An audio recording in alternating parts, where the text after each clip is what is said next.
ہماری ویڈیوز دیکھنے کے لیے ہمارے چینل صراط جنت کو سبسکرائب کریں۔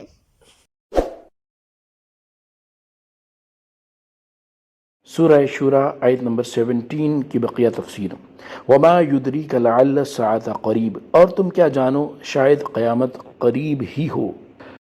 حضرت عبداللہ بن مسعود رضی اللہ تعالیٰ عنہ سے روایت ہے، نبی کریم صلی اللہ تعالیٰ علیہ وآلہ وسلم نے ارشاد فرمایا، اللہ تعالیٰ نے ابتدا سے لے کر انتہا تک پوری دنیا کو تھوڑا بنایا، اور اب اس میں سے جو باقی بچا ہے وہ تھوڑے سے بھی تھوڑا ہے، اور باقی رہ جانے والے کی مثال اس حوض کی طرح ہے جس کا صاف پانی پی لیا گیا ہو اور اس کی تہ میں موجود گدلا پانی باقی رہ گیا ہو۔ علامہ عبدالرؤف مناوی رحمۃ اللہ تعالی علیہ اس کی شرح میں فرماتے ہیں، یعنی دنیا کی مثال اس بڑے تالاب کی طرح ہے جو پانی سے بھرا ہوا ہو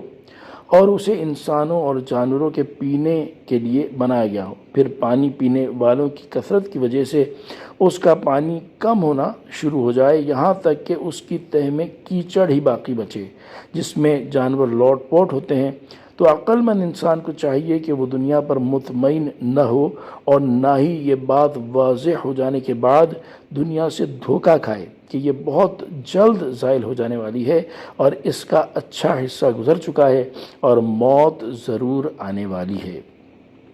اور حضرت جابر رضی اللہ تعالیٰ عنہ سے روایت ہے، حضور اقدس صلی اللہ تعالیٰ علیہ وآلہ وسلم نے ارشاد فرمایا، جن چیزوں میں مبتلا ہونے کا میں اپنی امت پر خوف کرتا ہوں ان میں سے زیادہ خوفناک نفسانی خواہش اور لمبی امید ہے۔ نفسانی خواہش بندے کو حق سے روک دیتی ہے اور لمبی امید آخرت کو بھلا دیتی ہے، اور یہ دنیا کوچ کر کے جا رہی ہے اور یہ آخرت کوچ کر کے آ رہی ہے، ان دونوں میں سے ہر ایک کے طلبگار ہیں۔ اگر تم یہ کر سکو کہ دنیا کے طلبگار نہ بنو تو ایسا ہی کرو، کیونکہ تم آج عمل کرنے کی جگہ میں ہو جہاں حساب نہیں، اس لیے جو چاہو عمل کر لو، جبکہ کل تم آخرت کے گھر میں ہوگے جہاں عمل نہ ہوگا بلکہ اعمال کا حساب دینا ہوگا۔ حضرت شداد بن اوس رضی اللہ تعالیٰ عنہ فرماتے ہیں، ایک دن نبی کریم صلی اللہ تعالیٰ علیہ وآلہ وسلم نے خطبہ دیتے ہوئے ارشاد فرمایا، آگاہ رہو کہ دنیا موجودہ سامان ہے جس سے نیک اور بد سبھی کھاتے ہیں۔ آگاہ رہو کہ آخرت سچا وعدہ ہے جس میں قدرت والا بادشاہ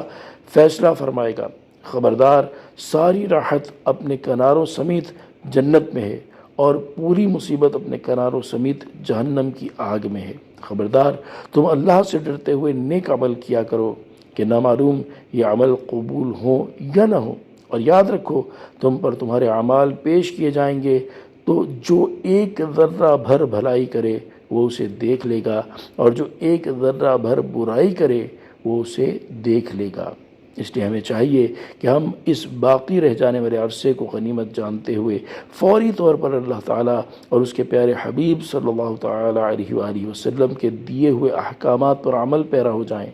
اور جن چیزوں سے ہمیں منع کیا گیا ہے ان سے باز آ جائیں، اور دنیا کی قلیل زندگی سے دھوکہ کھا کر اپنی آخرت کی نہ ختم ہونے والی زندگی کو خراب نہ کر لیں۔